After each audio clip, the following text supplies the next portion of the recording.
ತೆಂಗು ಆಗ್ಬಹುದು. ಕೇಂದ್ರ ಸರ್ಕಾರ 3C ಅಂತ ಇವತ್ತು ಘೋಷಣೆ ಮಾಡಿದೆ. ಒಂದು ಕೋಕೋನಟ್, ಇಂಗ್ಲಿಷ್ ಕೋಕೋನಟ್, ಇನ್ನೊಂದು ಕ್ಯಾಶನಟ್, ಇನ್ನೊಂದು ಕೋಕಾ. ಈ ಮೂರು ಉತ್ಪನ್ನಗಳಿಗೆ ಹೆಚ್ಚು ಮಹತ್ವವನ್ನು ಕೊಡಬೇಕು ಅನ್ನುವ ಘೋಷಣೆಯನ್ನ ಮಾಡಿತ್ತು. ನಿಜವಾಗ್ಲೂ ಮಾಲೀಕರು ಯಾರಪ್ಪ, ಈ ದೇಶದ ಮಾಲೀಕರು ಯಾರಪ್ಪ ಅಂದ್ರೆ ನನ್ನ ಅರ್ಥದಲ್ಲಿ ರೈತರೇ ನಿಜವಾದ ಮಾಲೀಕರು. ಈ ದೇಶದ ಮಾಲೀಕರು ಯಾರಪ್ಪ? ಈಗ ನನಗೆ ಅದೇ ಅನ್ಸುತ್ತೆ ನೋಡಿ, SSLC PUC ಓದಂತವ್ರು ನಿಮ್ಗೆ ತುಂಬಾ ಒಳ್ಳೆ ಕೆಲಸ ಸಿಕ್ಕಿದ್ರೆ ಸಂತೋಷ. 40,000 50,000 ರೂಪಾಯಿ ಸಂಬಳ ಬರತಕ್ಕಂಥ ಸಂತೋಷ. ದೊಡ್ಡ ದೊಡ್ಡ ನಗರಗಳಿಗೆ ನೀವು ಬರ್ಬೋದು. ಆದರೆ ಕೇವಲ 8,000 ರೂಪಾಯಿ, 10,000, 12,000 ರೂಪಾಯಿ ಕೆಲಸಕ್ಕೆ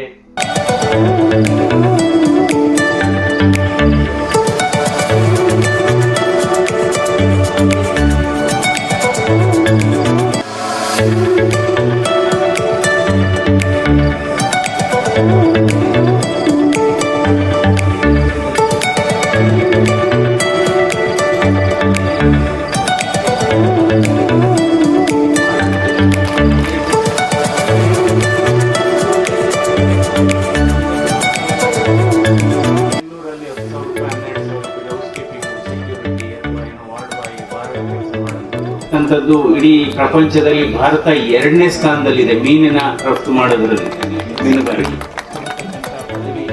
ಅವಾಗ ನಾನು ಹೃದ್ರೋಗ ತಜ್ಞನಾಗಿ ಜಯದೇವ ಹೃದ್ರೋಗ ಆಸ್ಪತ್ರೆ ನಿರ್ದೇಶಕನಾಗಿ ಕೆಲಸ ಮಾಡತಕ್ಕಂಥ ಸಂದರ್ಭದಲ್ಲಿ, ನಾವು ಚಿಕಿತ್ಸೆಗೆ ಬಂದಂತ ಸಂದರ್ಭದಲ್ಲಿ ನನ್ನ ನಿಜವಾದ ವಿಐಪಿಗಳು ಯಾರಪ್ಪ ಅಂದ್ರೆ ಶಾಸಕರಲ್ಲ, ಸಂಸದರಲ್ಲ, ಸಚಿವರಲ್ಲ, ನಿಜವಾದ ವಿಐಪಿಗಳು ನಾನು ನೋಡ್ತಾ ಇದ್ದಿದ್ದು ಅಂದ್ರೆ ರೈತರ ಸಂಬಂಧಿಸಿದ ನಮ್ಮ ರೈತರೇ, ಬಡವರೇ ನನ್ನ ವಿಐಪಿಗಳಾಗಿದ್ರೆ ಹೊರತು ಶ್ರೀಮಂತರಾಗಿರಲಿಲ್ಲ.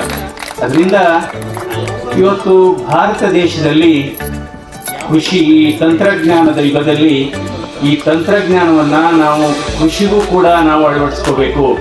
ಅದರಲ್ಲಿ ಇವತ್ತು ಈ ಆಂದೋಲನ ಕಾರ್ಯಕ್ರಮ, ಮುಂಗಾರು ತಾಂತ್ರಿಕ ಆಂದೋಲನ ಕಾರ್ಯಕ್ರಮವನ್ನ ಆಯೋಜಿಸಿದಂತ ಡಾಕ್ಟರ್ BS ಶ್ವೇತಾ ಮತ್ತು ಎಲ್ಲ ಅವರ ತಂಡಕ್ಕೆ ನಾನು ವಿಶೇಷ ಅಭಿನಂದನೆಗಳನ್ನು ನಾನು ಹೇಳ್ತೇನೆ.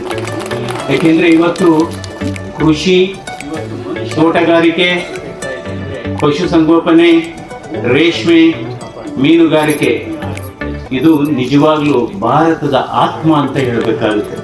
ನಮ್ಮ ದೇಶದ ಆರ್ಥಿಕತೆಯ ಆತ್ಮ ಅಂದ್ರೆ ಇವತ್ತು ಕೃಷಿ, ಹೈನುಗಾರಿಕೆ, ರೇಷ್ಮೆ, ತೋಟಗಾರಿಕೆ.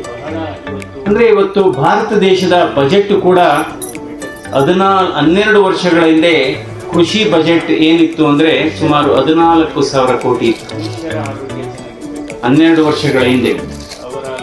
ಇವತ್ತು 2026ನಲ್ಲಿ ಭಾರತದ ಕೃಷಿ ಬಜೆಟ್ ಗಾತ್ರ ಎಷ್ಟಿದೆ ಅಂದ್ರೆ 1.4 ಲಕ್ಷ ಕೋಟಿ, ಸುಮಾರು 10 ಪಟ್ಟು ಹೆಚ್ಚಾಗಿದೆ.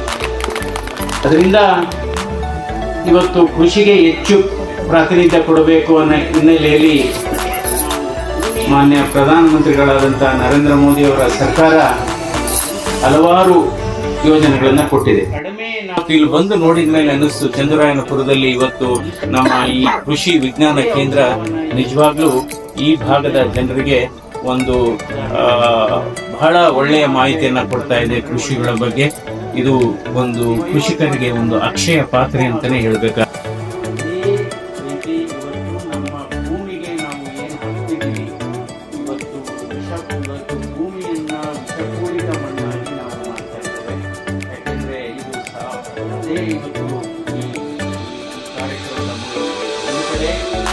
ಗುಣಮಟ್ಟದ ಬೀಜಗಳನ್ನು ಕೊಡಬೇಕು.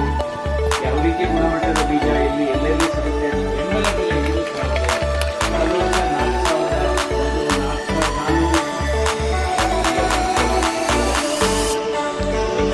ನೋಡ್ಬೋದು.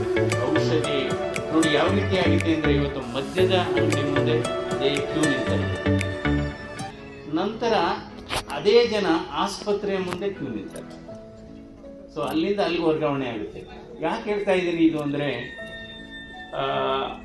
ಅವನಿಗೆ 30 ವರ್ಷ 28 ವರ್ಷ ಮದುವೆ ಆಗಿರುತ್ತೆ, 2 ಮಕ್ಕಳು, ಅವ್ರು ಬಂದು ಕಂಕ್ಳಲ್ಲಿ ಮಗು ಎತ್ಕೊಂಡು ನನ್ನ ಗಂಡನ ಕಾಯಿಲೆ, ಊರಲ್ಲಿ ಯಾಕಮ್ಮ ಊರು ಬಿಟ್ಟು ಬಂದ್ರಿ?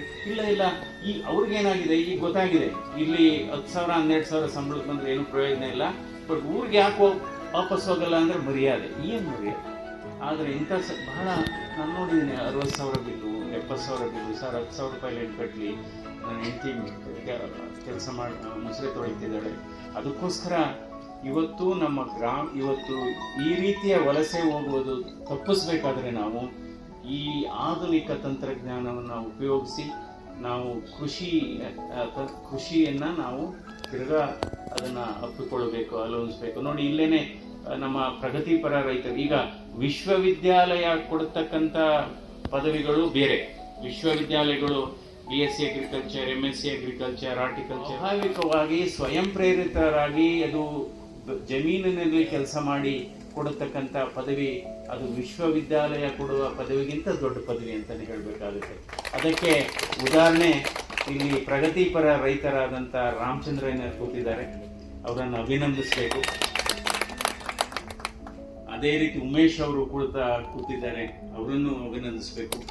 ಯಾಕೆಂದ್ರೆ ಇವತ್ತು ಸುಮ್ಮನೆ ಈಗ ಸಿನಿಮಾದಲ್ಲಿ ನಟರನ್ನ ನಟಿಯರನ್ನ ಸ್ಟಾರ್ಗಳು ಅಂತ, ಸೂಪರ್ ಸ್ಟಾರ್ ಅಂತ, ಅಥವಾ ಕ್ರಿಕೆಟ್ ಆಡೋರು, ಕ್ರೀಡೆ ಆಡೋರ್ನ ಅವ್ರನ್ನ ಸೂಪರ್ ಸ್ಟಾರ್ ಅಂತ, ನಿಜವಾದ ಸೂಪರ್ ಸ್ಟಾರ್ ಇವರು, ನಿಜವಾದ ಸೂಪರ್ ಸ್ಟಾರ್.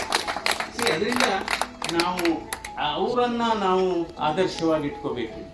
ಯಾವ ರೀತಿ 1 ಎಕರೆ 2 ಎಕರೆ ಜಮೀನಲ್ಲಿ ಮಲ್ಟಿಪಲ್ ಕ್ರಾಪ್ಸ್ ಹಾಕ್ತಾರೆ. ನಮ್ಮಲ್ಲಿ ಏನಾಗ್ತಾರೆ, ಊರೆಲ್ಲ ಕಬ್ಬು ಹಾಕಿದ್ರೆ ಊರೆಲ್ಲ ಕಬ್ಬು, ಊರೆಲ್ಲ ಟೊಮೆಟೊ ಹಾಕಿದ್ರೆ ಊರೆಲ್ಲ ಟೊಮೆಟೊ. ಆಮೇಲೆ ಬಂದು ಅಲ್ಲಿ ಗಲಾಟೆ ಏನು ಎಲ್ಲ ಸಂಘರ್ಷ, ಇದು ಪ್ರತಿಭಟನೆ. ಸೊ ಅದರಿಂದ ನಿಮಗೆ ನಿಜವಾಗೂ ಇದೆಲ್ಲ ಒಂದು ಭೂಮಿಯ ಆರೋಗ್ಯ ಕೂಡ ಬಹಳ ಮುಖ್ಯವಾಗಿದೆ.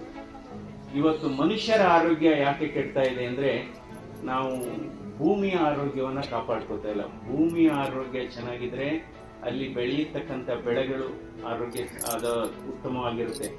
ಯಾಕೆಂದ್ರೆ ನಾವು ಮನುಷ್ಯ ತಿನ್ನುವ ಆಹಾರ ಬಹಳ ಮುಖ್ಯ. ಆ ಆಹಾರದಲ್ಲಿ ಬಹಳ ಇವತ್ತು ಎಂಥದ್ದು ವಿಷಪೂರಿತ ಅಂಶಗಳು, ಮೆಟಲ್ಸ್ ಅಂತ ಹೇಳ್ತೀವಿ ನಾವು, ಅದೆಲ್ಲ ಇರುತ್ತೆ. ಅದಕ್ಕೋಸ್ಕರ ಮನುಷ್ಯರ ಆರೋಗ್ಯ ಚೆನ್ನಾಗಿರ್ಬೇಕಾದ್ರೆ ಮನುಷ್ಯರ ಅವರ ಲೈಫ್ ಸ್ಪ್ಯಾನ್ ಚೆನ್ನಾಗಿರ್ಬೇಕಾದ್ರೆ ನಾವು ಸಾವಯವ ಕೃಷಿ, ಆರ್ಗ್ಯಾನಿಕ್ ಫಾರ್ಮ್, ಇವಾಗ ಕೇಂದ್ರ ಸರ್ಕಾರ ಕೂಡ ಒಂದು national mission on organic farming ಅಂತ ಮಾಡಿದ್ದಾರೆ. National mission on organic farming ಮಾಡಿದ್ದಾರೆ. ಅದನ್ನ ಅಳವಡಿಸ್ಕೋಬೇಕು. ಇವತ್ತು ಏನಾಗಿದೆ ಅಂದ್ರೆ ನಾವು ಭೂಮಿಯ ಆರೋಗ್ಯವನ್ನ ಕೆಡಿಸ್ತಾ ಇದ್ದೇವೆ. ಯಾವ ರೀತಿ ಈಗ ನೋಡ್ಬೋದು, ಔಷಧ ಕಡಿಮೆ ನಾವು ಡೋಸ್ ತಗೊಂಡ್ರೆ ಅದು ಔಷಧವಾಗಿ ಕೆಲಸ ಮಾಡುತ್ತೆ. ಮನುಷ್ಯರಿಗೂ ಕೂಡ ಅಷ್ಟೇ. ಅದೇ ಔಷಧವನ್ನ ಈಗ ನಿದ್ರೆ ಮಾತ್ರೆ ಅಂತ ಒಂದು ಉದಾಹರಣೆ ತಗೊಳ್ಳೋಣ. ಒಂದು ಮಾತ್ರೆ ತೆಗೆದುಕೊಂಡ್ರೆ ಒಳ್ಳೆ ನಿದ್ರೆ ಬರುತ್ತೆ. ನೀವು 50 ಮಾತ್ರೆ ತಗೊಂಡ್ರೆ ಕೋಮಾಗೊಟ್ಟೋಗ್ತಾರೆ. ಅದೇ ರೀತಿ ಇವತ್ತು ನಮ್ಮ ಭೂಮಿಗೆ ನಾವು ಏನು ಹಾಕ್ತಿದೀವಿ, ಇವತ್ತು ಭೂಮಿಯನ್ನ ವಿಷಪೂರಿತ ಮಣ್ಣಾಗಿ ನಾವು ಮಾಡ್ತಾ ಇದ್ದೇವೆ. ಯಾಕೆಂದ್ರೆ ಇದು ಅದೇ ಇವತ್ತು ಈ ಕಾರ್ಯಕ್ರಮದ ಮೂಲ ಉದ್ದೇಶ.